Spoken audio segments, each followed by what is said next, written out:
que solicita la Contraloría de la República, y tan pronto la Contraloría haga pública la plataforma de información de la transferencia de gestión, todos los sectores estamos listos para subir esta información, porque va a ser una transferencia pública, es decir, toda la ciudadanía va a conocer cómo recibimos el gobierno, qué hemos hecho en estos 8 meses y cómo vamos a dejar el Estado peruano para que ni un solo día pare la gestión pública. Gracias. Siguiente pregunta, Andrea Amezquita, RPP. Muchas gracias, Premier. Muy buenos días, ministro, autoridades, muy buenos días. Quería consultarle, Premier, por favor, para que nos detalle su opinión, ¿no? ¿Qué opinión le merece? Por ejemplo, hace algunos días nada más se ha publicado varias encuestas, entre las cuales nos ha llamado la atención que el 65% de peruanos considera incluso que existen indicios de fraude en la segunda vuelta. Y no estamos hablando de un solo partido, sino estamos hablando de 2 partidos, los cuales también hay un gran número, los cuales considera esto, ¿no? Piensa que, bueno, hay una especie de polarización de repente entre la población. Y también, además, si me permite preguntarle, por favor, qué le parece y cuáles son los alcances de esa ley que fue publicada el día de ayer con respecto a permitir a los privados importar vacunas contra la COVID-19, bueno, teniendo en cuenta además que ya hay una norma persistente, ¿no?, que ha dado el gobierno. Muchas gracias. Bueno, en relación a su primera pregunta, en general todos los sistemas electorales que prevén una segunda ronda o una segunda vuelta como la conocemos en el Perú tienden a ser escenarios de polarización. O sea, eso no nos debería extrañar, porque de un universo grande de postulantes solamente quedan 2. Entonces eso es una cuestión que sucede aquí y en otros países. Yo preferiría no pronunciarme respecto de las encuestas que ha mencionado. Lo que sí quisiera decir es que las elecciones nacionales, las elecciones generales que se han realizado en el Perú este año, han sido objeto de supervisión nacional e internacional de parte de observadores internacionales y nacionales de reconocido prestigio. En el caso peruano, por ejemplo, Transparencia, la Defensoría del Pueblo, y en el caso internacional, las misiones de observación de la OEA, de la Unión Europea, entre otras. Y todos los reportes nos dicen que sí han habido de repente algunos incidentes, pero ninguno de los reportes habla de fraude. Entonces yo lo que diría es a la ciudadanía que tengamos tranquilidad, que nos informemos de las fuentes confiables, porque lamentablemente también hay algunas informaciones que no necesariamente son informaciones confiables o bien intencionadas, y les pediría, reitero, tener un poco de calma y dejar que en este caso el Jurado Nacional de Elecciones termine con su trabajo. No hay ningún indicio que nos haga sospechar de que estamos ante una situación de irregular gravedad. Entonces yo reitero, creo que debemos basar nuestro análisis en los reportes de los expertos que han supervisado las elecciones de nuestro país y que indican que estas se han realizado con normalidad. Respecto de la norma publicada el día de ayer, como lo alertamos en el momento en que salió la autógrafa, esta norma ya existe, es una norma desde nuestro punto de vista innecesaria, o mejor aún, vamos a decir reiterativa. Nos vuelve a decir lo que ya dicen las leyes vigentes. No hay ningún problema en que los privados puedan importar vacunas. El problema es del mercado. Es que en este momento a nivel internacional hay una gran demanda de vacunas y los laboratorios están orientándose a comercializar directamente con los gobiernos. No solamente porque se puede vender a escala, sino porque no nos olvidemos que estamos ante una vacuna de emergencia y por tanto los estados que contratan o que contratamos las vacunas tenemos que ofrecer garantías. ¿Garantías de qué? Garantías ante la eventualidad que pudiera presentarse algún problema en la salud de alguna persona. Entonces, por eso es que los laboratorios contratan con los estados, que podemos ofrecer todas las garantías necesarias para un seguimiento posterior a la vacunación y eventualmente la atención que requieran las personas que se inoculan y que puedan tener alguna reacción adversa. Que en el caso peruano, felizmente, hasta ahora todas las vacunas están funcionando de manera óptima, como está pasando a nivel mundial. Gracias. Tenemos otra pregunta, Iván Escudero, de Exitosa. Premier, ministro, autoridades, muy buenos días. Ministra, una pregunta, ¿qué opina respecto al resultado de la comisión sectorial del Ministerio de Salud que responsabiliza a Pilar Macetti por no haber sincerado las cifras de fallecidos y contagiados de la COVID-19? Una segunda pregunta también, en todo caso, su opinión respecto a lo que se está haciendo en el Congreso de la República, en cierta forma de forzar para la elección de los nuevos integrantes del Tribunal Constitucional, y finalmente, si hay fecha ya sobre esta denuncia anunciada a estos integrantes de la Asociación de Ex Integrantes de las Fuerzas Armadas, que el presidente Sagasti en Mensaje a la Nación mencionó que habían hecho una acción irregular al presentar estos documentos en mesas de parte de las Fuerzas Armadas. Gracias, ministra. El informe sectorial que ha elaborado el Ministerio de Salud no concluye en responsabilizar a determinadas personas. Ellos lo que han hecho es un informe técnico dando cuenta de las oportunidades, primero de los sistemas de registro de fallecidos que existen en el Perú, y segundo, dando cuenta de los momentos en que las entidades responsables hicieron informes solicitando la actualización de datos. Entonces creo que todo hay que ponerlo en su dimensión. Entiendo que el Ministerio de Salud va a publicar, porque es un reporte bastante largo, una síntesis con las conclusiones más relevantes seguramente en esta semana, para que toda la sociedad conozca las conclusiones de este trabajo. Respecto me dijo después de... el Congreso de la República, ustedes saben, tiene entre sus facultades elegir a, en este caso, miembros del Tribunal Constitucional. Nosotros ya lo dijimos hace algunas semanas. Creemos que en esta etapa final del Congreso hay que tomar las cosas con calma. Ellos están en todo su derecho. Ojalá que se prosigan con todas los pasos, ¿no?, que debe seguir esta elección, y en caso de haya personas que cumplan con todos los requisitos exigidos, bueno, es facultad del Congreso poder hacer esta designación. En lo personal, porque esto no es objeto de evaluación del Poder Ejecutivo, en lo personal pienso que estas cosas no se deben hacer de manera apresurada. Siempre es bueno dar opinión, dar participación a las organizaciones de la sociedad civil, incluso a los medios de comunicación, que muchas veces tienen más información de los candidatos que lo que pueden presentar las hojas de vida que presentan los postulantes. Además, no olvidemos que hubo una primera etapa en la que se hizo una depuración que también fue cuestionada por algunas organizaciones de derechos humanos y por también algunos medios de comunicación. Creo que debería mirarse el proceso en su integralidad. Y respecto a la tercera pregunta...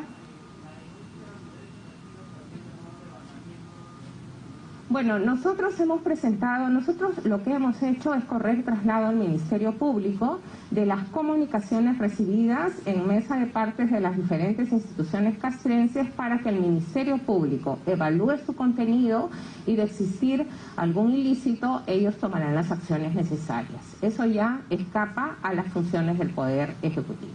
Gracias. Continuamos, siguiente pregunta, Daisy Portugués, de la República. Buenos días, ministra. Quisiera saber si hay algunas otras negociaciones ya con laboratorios y vacunas confirmadas, y cuál es la fecha de la próxima llegada de un siguiente lote, ¿no?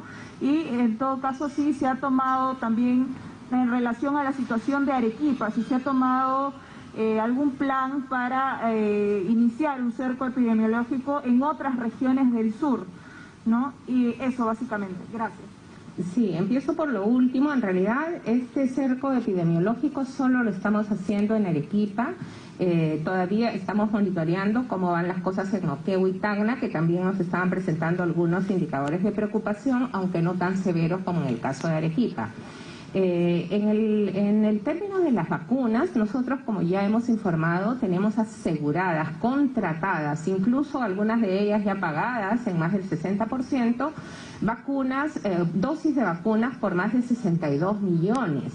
No obstante ello, como algunos de estos lotes van a llegar a partir de septiembre, nosotros hemos visto, seguimos en coordinación con Sinopharm, y estamos negociando la adquisición de un lote adicional para poder vacunar a más personas en el mes de julio.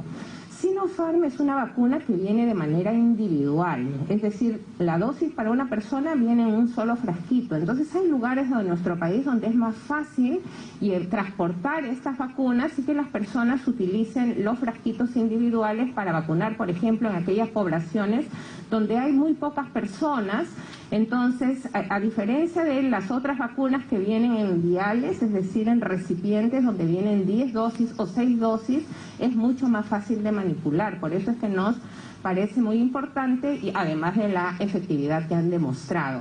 Entonces, estamos en este momento negociando un lote no muy grande con Sinopharm, porque nosotros ya estamos de salida y más bien tan pronto como se designe a la persona que gobernará los destinos de nuestro país en los próximos 5 años, vamos a sentarnos con la persona que sea para tomar decisiones si quieren hacer un contrato por un lote mayor para los siguientes meses. En realidad, no necesitaríamos comprar más vacunas para este año.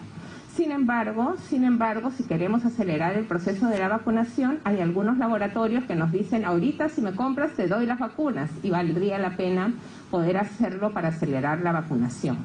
Aprovecho también para reforzar algo que estamos haciendo desde el Ejecutivo y que ya el ministro de Salud lo ha anunciado en otras oportunidades, y es que con los laboratorios con los que tenemos ya una excelente relación, como Pfizer o como otros, como Moderna, que nos han ofrecido dosis de vacunas para el próximo año, estamos haciendo también acuerdos marco que el nuevo gobierno tendrá que ratificar para que el próximo año no nos falte ni una sola vacuna.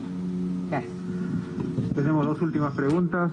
Gerson Durán, de Bet Cable Televisión.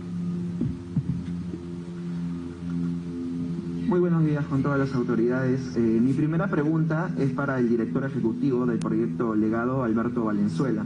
¿Para qué fecha estaría en el Perú la próxima planta criogénica y para qué departamento estaría destinado? Y si me permite, mi segunda pregunta es para la presidenta del Consejo de Ministros, Violeta Bermúdez.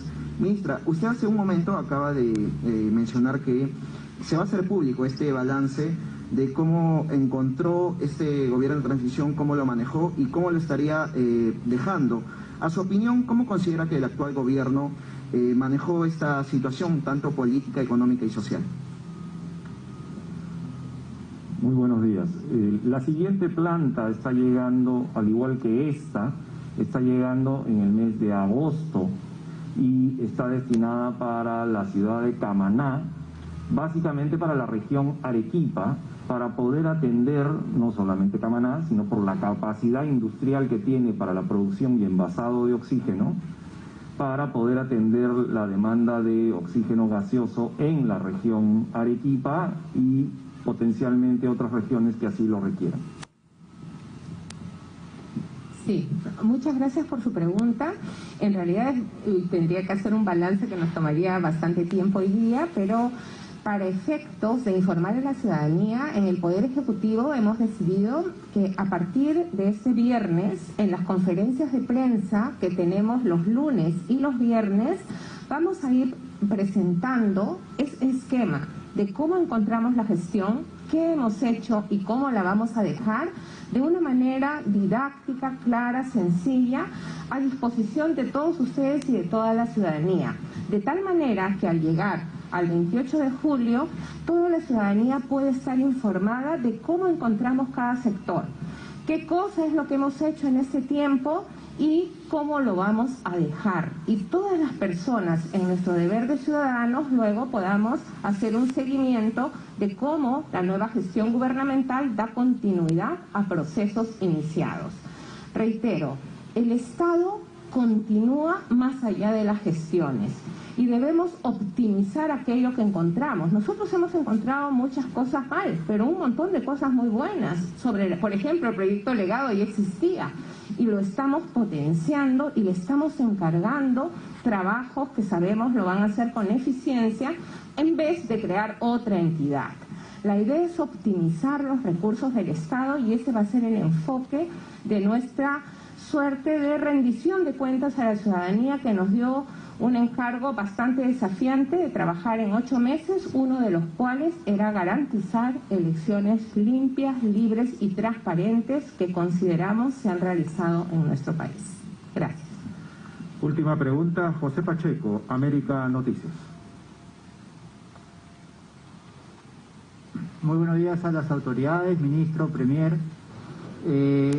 Comenzar con un informe periodístico difundido el día de ayer sobre que se habría invitado al candidato Castillo a la celebración del Inti Raymi para, bueno, denuncian a poder ejercer o ejecutar una reunión celebrando algún tipo de ascenso al mando. ¿Esto es cierto desde su posición como premier? ¿Es cierto?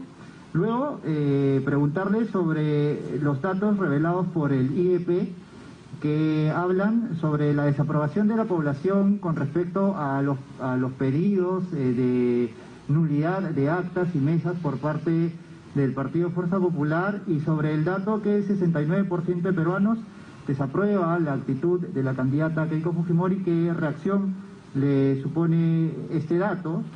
Y por último, usted, premier, ministro, como representantes del actual gobierno, han garantizado las elecciones de una manera transparente y limpia, y ¿qué opinión tienen sobre que se esté cuestionando tantas semanas ya el resultado y lo que deviene esto, el proceso mismo? Y también sobre la intervención de los exmilitares en retiro a este debate sobre la legitimidad de las elecciones. Muchas gracias. Bueno, muchas gracias por su pregunta. Voy a empezar por la que nos dice ayer. Efectivamente, en un programa de televisión se habría propalado una información en relación a que el gobierno habría invitado a uno de los candidatos a una actividad en el Cusco. En primer lugar, quiero que quede enfáticamente señalar que esto es falso. Así como es falso son falsas una serie de afirmaciones que muchas veces se hacen en relación a nuestro gobierno, queriendo cuestionar nuestra neutralidad. Y por eso no le voy a contestar su segunda pregunta, porque precisamente queremos conservar esta neutralidad y evitar pronunciarnos sobre los candidatos. Solo para cerrar lo de Cusco, dos aspectos. Una, que me parece que es hasta violatorio de los derechos de las personas. Una persona que es periodista de ese canal llamó a una ministra y la grabó sin su consentimiento. La ministra contestó de manera, como siempre lo hace, ¿no?, educada, habló de qué se trata, con quién hablo, y de frente la abordó sobre este tema, y evidentemente ella nunca le consultaron, no le dijeron ni su nombre completo, ni siquiera tampoco le consultaron si podían grabarla. Y esto me parece que no se puede hacer. Ustedes que son periodistas, me parece que eso atenta contra un código de ética. Si a mí cuando me entrevistan me preguntan, doctora, ¿la puedo grabar? O cuando me llaman por teléfono me dicen, por si acaso, todas las garantías de que nadie le está grabando, en fin. Entonces me parece que esto tiene que conocerse, y me parece que también en sus instancias correspondientes yo creo que los periodistas tienen que manifestarse. Eso no es una forma de respetar a las personas. En segundo lugar, está claro, y el ministro de Cultura ha aclarado inmediatamente que nos enteramos de este informe, que en primer lugar nosotros no invitamos a ningún candidato ni candidata a ninguna actividad. Estamos atentos a que el Jurado Nacional de Elecciones resuelva quién va a ser la persona que va a dirigir los deseos en nuestro país. ¿Para qué? Para reunirlos y hacer la transferencia de gestión. Quien quiera que gane tiene que asumir esa responsabilidad, y nosotros de su lado hacer una transferencia ordenada. Segundo, hoy día también he visto declaraciones del propio gobernador regional del Cusco, que ha clarificado que él tampoco ha invitado. Yo he hablado con el propio alcalde provincial del Cusco y nos dice que no, que esta es una actividad cerrada para un grupo reducido de autoridades que tiene dos propósitos. Uno, relanzar nuevamente el turismo en el Cusco. Esta va a ser una actividad que va a ser transmitida a nivel mundial. Y en segundo lugar también conmemorar el bicentenario en una zona tan simbólica para nuestro país. Entonces, está clarísimo que ni el alcalde provincial, ni el gobernador regional, y menos nosotros, que no somos los anfitriones, hemos convocado a ningún candidato a ninguna actividad. Sí, he leído también las declaraciones del gobernador regional que habrían invitado a un candidato, pero eso es un tema del gobernador regional. El gobierno de transición y emergencia no ha participado ni participará en una actividad con cualquiera de los dos candidatos. Nosotros conservamos nuestra estricta neutralidad y lo vamos a hacer hasta que terminemos nuestra gestión gubernamental. Gracias.